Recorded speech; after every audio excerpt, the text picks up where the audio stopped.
ఒక కొడుకు తండ్రితో ఎలా ఉండాలి? 5 ఉత్తమమైన సూత్రాలు. ఈ రోజుల్లో పరిస్థితులు ఎలా ఉన్నాయంటే, కొంతమంది కొడుకులు బాగా సంపాదించగానే, మంచి స్థాయికి వెళ్ళంగానే తండ్రితో ఎలా అంటే అలా మాట్లాడడం, అహంకారం చూపించడం, తండ్రి మీద చేయతడం, ఇలాంటి పనులు చేస్తున్నారు.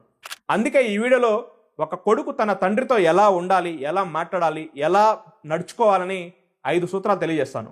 మొదటిది, తండ్రిని గౌరవించడం. తండ్రి అన్నవాడు మన జీవితానికి మూల స్తంభం.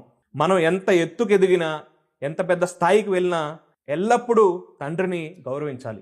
రెండోది, రోజు తండ్రితో కొంతసేపు మాట్లాడాలి. నాన్నతో ఏం మాట్లాడాలి అనుకుంటారు? రోజు కనీసం ఒక 5 నిమిషాలైనా సరే కూర్చొని నవ్వుతూ ప్రశాంతంగా మాట్లాడాలి. దానివల్ల ప్రేమ అనేది ఇంకా పెరుగుతుంది. మూడోది, ధైర్యంగా ఉండండి, కానీ అహంకారంతో కాదు. మీరు ఎంత ఎత్తుకెదిగినా, ఎంత పెద్ద స్థాయికి వెళ్ళినా మీ నాన్నకన్నా మీరు ఉన్నత స్థాయిలో ఉండొచ్చు, కానీ మీ నాన్నని చిన్న చూపు చూడబాకండి.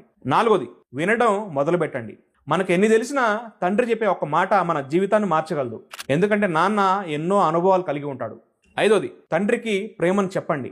నాన్న, మీరంటే నాకు ఆదర్శం, మీరంటే నాకు ఎంతో గౌరవం అని మీ ప్రేమను తెలియజేయండి. ఆ మాట ద్వారా మీ నాన్న ఎంతో సంతోషపడతాడు. ఇవి చూడడానికి చాలా సింపుల్ అనిపిస్తాయి, కానీ తండ్రి కొడుకుల మధ్య ప్రేమ అనేది చాలా పెరుగుతుంది.